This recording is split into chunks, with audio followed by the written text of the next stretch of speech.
দুপুরের জন্য কি কি বানাইছিলাম সেটাই তোমরা লগে শেয়ার করতেছি। বট আর মুসুর, মুগ মুসুরির ডাল আর কি, মুগের ডাল আর মুসুরির ডাল একসঙ্গে। আসসালামু আলাইকুম প্রিয় ভাই বোনেরা, কেমন আছো সবাই? আশা করছি ভালো আছো। আল্লাহ রহমতে আমিও ভালো আছি আলহামদুলিল্লাহ। হ্যাঁ, মুগ মুসুরির ডাল একদম ধুয়ে সুন্দর করে কুকারও দিয়ে নিমক দিয়ে একদম সিটি দেওয়া লইতেছি, মানে সিদ্ধ হয়ে যেত। তো সুন্দর করে ডালটা দেহ সুন্দর করে সিদ্ধ হয়ে ফুটছে। ওখানে একটু জাল করে লইয়াম। ডাল যত জাল হইব অতই স্বাদ হইব, এটা আমার মতে, আমার কাছে এরকম লাগে। তো আমি টমেটো আর কাঁচামরিচ দিয়ে দিলাম, মানে বিলাহি, কাঁচামরিচ আর দিয়ে দিলাম। টমেটোরে আমরা বিলাহি কই। তারপরে দিয়ে হেরে সুন্দর করে জিরা আর হলুদ দিয়ে হেরে ডাল ডাইছে এটা বহাই দিছি। তো হেন আমি বট বানাইম। তো এই যে দেখো ডাল ডাইন সুন্দর হয়ে জাল হইতেছে। তারপরে আমি এই যে বটের লেগে সরিষার তেল দিয়া কড়াইয়ের মধ্যে পেঁয়াজ ভাজবার লেগে দিয়ে দিছিলাম।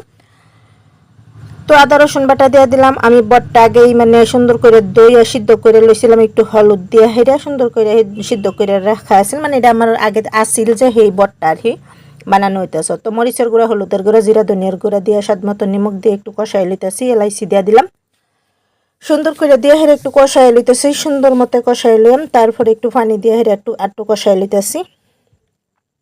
তো সিম্পল হিসাবে, সাধারণ হিসাবে আমি রান্নাবান্না করি, যেগুলি আমরা খাই সেগুলি তোমরা লগে শেয়ার করি। দেখো এই যে মশলাটা সুন্দর করে আমার কষা নিয়ে পড়ছে। এর মধ্যে আমি বটটা দিয়ে দিম, মানে আমরা এটারে সিমহাও কই, বটও কও, কেউ বুড়িও কয়। তো যাই হোক, যে যেটা দিয়েই কও সেটাই, মানে বট কও, সিমহা কও, যেটাই কও। তো আমি সুন্দর করে এই যে দিয়ে হেরা কষাই লইতেছি মশলার লগে, একদম সুন্দর করে কষাই লইলাম। তারপরে এটার মধ্যে একটু পানি দিয়ে হেরা কষাই লইতেছি। বিশ্বাস করতাম না, এত তেল আসিল, যেভাবে রান্না করবার চাইছিলাম সেই মতে হইল না গিয়া। তো এই যে ডালটা আমার সুন্দর করে জাল হয়ে পড়ছে, বটটা হিন্দা আমার একটু কষানি দিয়া দিলাম। তারপরে আমি তারকা লাগাই দিতেছি, মানে বাগার দিতেছি ডালটারে। দিয়া দিলাম সরিষার তেল, দিয়া দিলাম রসুন পেঁয়াজ দিয়ে সুন্দর করে একটু লড়াচড়া করে মানে বাজ্যে লইতেছি। তারপরে দিয়া দিলাম পাঁচফোড়ন, সুন্দর করে পাঁচফোড়ন দিয়া হেরা এখন আমি ডালের মধ্যে ডালিয়া দিম। আমার সুন্দর করে তারকা লাগিয়ে পড়ছে, ডালের মধ্যে দিয়া দিলাম। সুন্দর করে দিয়ে একটা ফাগু ডাইলাম।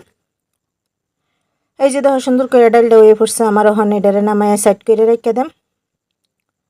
তারপরে দেখবার জায়গায় আমরা বটটা যে কষাবার দিছিলাম, বটটাই যে দেখো কত সুন্দর করে, মানে বুড়িটার সুন্দর করে কষানো হইতেছে। আমি 2-3 বার পানি দিয়ে অল্প অল্প পানি দিয়ে সুন্দর করে কষাই লইছিলাম। তার একটু পানি দিয়ে দিলাম, দিয়ে এখন আর একটু কষাই লইতেছি।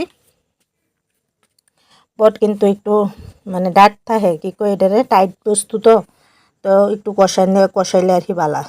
তো এই যে সুন্দর করে কষানির মধ্যে আমার বটটা হয়ে পড়ছে। আমি গরম মশলা দিয়ে সুন্দর করে এই যে তখন করে নামাই এখন দেখাই, মানে তেলের জন্যে মশমশা হইলো না। আমি ভাবছিলাম একটু মশমশা করাম, কিন্তু মশমশাটা হইলো না, কিন্তু কালা বোনার মতনই হয়েছে। তো আমি এই যে বটটা নামাই লইলাম, ডাল লই লইলাম, ভাত লই লইলাম, সুন্দর করে খাওয়া দাওয়া করতেছি। কীরকম লাগলো ভিডিওটা? যদি ভালো লাগছে আমার পাশে থাকবা, সঙ্গে থাকবা। আজকের জন্য আল্লাহ হাফেজ, সুস্থতা হো, ভালো থাকো।